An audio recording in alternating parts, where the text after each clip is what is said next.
Alors, voici une démonstration pour le collage de notre marqueterie qu'on a vu précédemment. Cette fois-ci, on a un collage à l'aide d'une presse maison. On a fait déjà le collage à l'aide de la presse sous vide. On y va avec une presse maison. Ce qui est intéressant, c'est qu'on peut le fabriquer nous-mêmes à la maison sans ça nous coûte très cher. La recette est très simple. On a 4 baguettes de bois à se façonner individuellement. Là, ici, je les adapte en fonction de ce que j'ai besoin de faire. J'ai un collage de 11 pouces. Je fais des baguettes de 11 pouces. La largeur à peu près 2 pouces, 1 pouce et demi. Ce qui est important de comprendre là, dans cette baguette-là, ce que j'ai dessiné ici, c'est qu'on doit façonner une courbure sur un des deux côtés, pour le parement ou contre parement. Cette courbure-là, d'environ 1/4 de pouce, là, avec les cotes que j'ai mis sur le plan, 3/4 au centre, 1/2 pouce chaque bord. Tu sais, c'est réaliste, parce qu'habituellement on plane nos pièces à 3/4, c'est facile de trouver un rebut pour ça. On peut aller sur la sorbeuse à bande, le champ, seulement, approximativement, trouver un petit peu précis. Okay? 4 baguettes comme ça. Vu que la courbure est très légère, c'est à faire attention parce qu'on peut se retrouver à disposer cette courbure-là du mauvais bord. Cette courbure-là permet de faire en sorte que on va exercer une pression.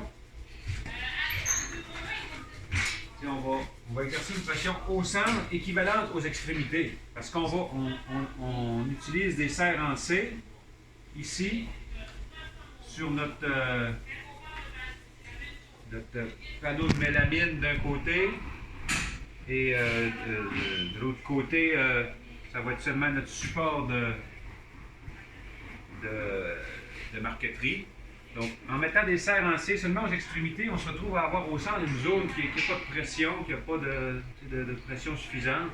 Fait que pour éviter ce phénomène-là, hein, de gondolement, de bosse au centre, c'est pour ça qu'on prend la peine de faire cette légère courbure. C'est évident que si on n'en a pas du bon bord, on fait tout ça pour rien. Quand on va se trouver à serrer nos serre-joints, la courbure va s'inverser. C'est ça qu'on veut. Parce que on force assez pour faire plier la baguette. Ici, elle va devenir bien droite, donc la courbure va se trouver être sur l'autre bord. C'est parfait parce que les tensions du bois font en sorte que la pression est exercée au centre. Okay? Donc ces 4 baguettes-là, moi je prends la peine d'identifier ici le côté extérieur, le côté intérieur. Il ne faut pas me tromper. Tu sais, quand on arrive le temps de coller, on est assez pressé, fait c'est pas le temps de venir se tromper. Fait que j'ai mon support qui est aux dimensions finies de mon produit. J'ai mon collage, mon montage de marqueterie qui est aux dimensions excédentaires, hein, peut-être 1/2 pouce de plus sur tout le contour, 1/4 de pouce ça peut être correct aussi. Comme quand on colle un plaquage, un stratifié, on les fait plus grands pour ensuite affleurer le contour, même principe que pour le plaquage. Okay? Ces deux-là vont venir ensemble, donc à la fin, ça va donner un produit qui ressemble à ça, hein? MDF ou particules, puis un côté qui est fini avec notre marqueterie. Pour pouvoir exercer une pression sur le dessus ici, je me façonne un morceau de mélamine aux dimensions peut-être un petit peu plus excédentaires, même dimension que mon plaquage, pour venir ici fabriquer ma sandwich, c'est-à-dire le support, le plaquage et la plaque de mélamine qui va par-dessus pour être certain que tout ça soit bien appuyé. Je vais avoir en dessous mes 2 baguettes qui sont là avec la courbure vers le haut, ma sandwich et mes 2 baguettes courbées ici par-dessus, même mes 4 serre-joints aux extrémités. Je laisse sécher 3/4 d'heure, 1 heure pour pouvoir ensuite décoller puis enlever le ruban masqué. Ce qui me reste à vous montrer, c'est la quantité de colle qu'on doit apposer. Puis comment est-ce qu'on l'appose également.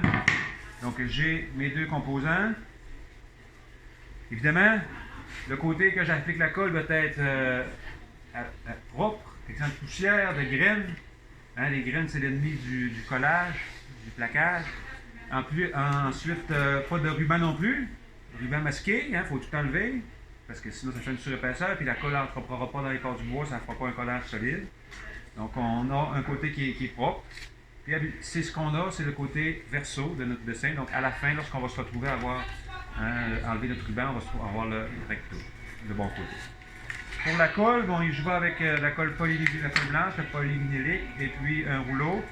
Et puis, j'en mets sur les 2 surfaces. Et puis là, le taux de recouvrement, je vous dirais 80%. Donc, vu que mon rouleau il est propre, la colle s'insère dans mon rouleau. Fait que les premiers coups, ben, il faut que j'en mette beaucoup de colle, ok? Comme là, je n'ai pas assez. Là. Il y a un juste milieu entre j'en mets assez et j'en mets pas assez. Là, il n'y en a pas assez, c'est trop clair, je vois trop à travers mon panneau de particules. Fait que j'en mets une autre couche, vu que c'est mon rouleau se trouve à en avoir absorbé une grosse partie. Je dis 80%, mais 80%, ça donne un rendu visuel là, de ce qu'on voit à peu près. On voit encore les particules, mais à la moitié. Donc, ça donne un rendu visuel d'environ 50%. Et comme ça serait correct. Trop, c'est pas bon, ça sèche pas, ça fait des bosses qui ne sécheront pas. Ça traverse aussi les joints de ma marqueterie. Ça migre vers le haut. Ça nécessite plus de travail de nettoyage. Et puis, la colle blanche, ça se teint pas. Quand on le vernit, ça fait ressortir la couleur blanche de la colle. C'est ordinaire. C'est lorsqu'à la fin, lorsqu'on va appliquer la finition, qu'on va s'en rendre compte qu'il reste des taches de colle. Et puis là, étant donné que c'est pas une teinture, c'est une laque, si on se rend compte qu'il y a une tache de colle en cours de route, ben c'est plate. Mais c'est très difficile d'enlever la laque pour ensuite enlever le surplus de colle. Donc, on essaie de ne pas trop en mettre. Je prends la peine ici de maintenir en place mon collage de marqueterie. Il ne faut pas qu'il bouge parce que vu que je déborde, ben, ça peut salir de l'autre côté. Et puis j'ai à peu près ce que j'ai besoin ici. OK? Donc, mes baguettes sont disposées au bon endroit. J'ai mon support. Mon collage de marqueterie. Là, on a aligné les rebords. J'aurais pu y aller de ce côté-ci. Ça aurait peut-être été plus facile pour placer correctement, centrer ma marqueterie sur mon support. Et puis là, ben, c'est moins difficile de centrer, contrairement à un frisage où c'est des formes géométriques. On a toujours une symétrie. Là, ici, on n'a pas de symétrie. Pas souvent, en tout cas. C'est moins grave un peu si c'est un peu décentré, décalé par rapport au centre. Il me manque mon morceau de mélamine pour venir presser ça. Bien sûr, d'avoir l'excédent égal sur le contour. Je mets ma courbure vers le bas ici. Et puis là, ben, je me suis installé une méthode en me mettant sur le coin d'une table parce que c'est difficile de mettre un premier serre-joint sans que ça bouge. Je prends la peine de m'installer sur le coin d'une table, une partie de mon collage qui sort de la table, pour venir ici mettre ce serre à pompe là temporairement. Utiliser mes serres en C qui sont très forts. Les serres en C sont plus forts que le serre à pompe, mais le temps de placer le serre en C, ça fait en sorte que ça bouge de partout. C'est pour ça que je prends la peine de mettre un serre à pompe. Je resserre correctement pour pas que ça bouge une fois que je vais enlever le serre à pompe.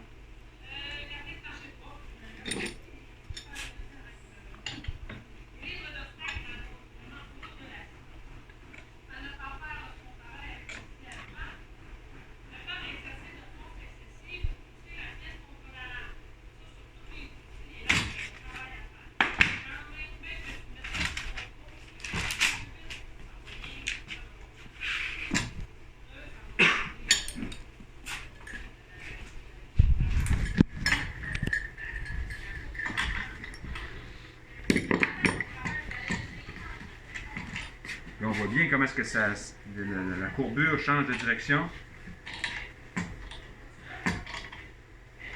Faut que je m'assure de serrer suffisamment pour que ça soit appuyé. Hein, pour la baguette de bois qui est courbée soit appuyée sur toute la longueur. Change de forme, hein?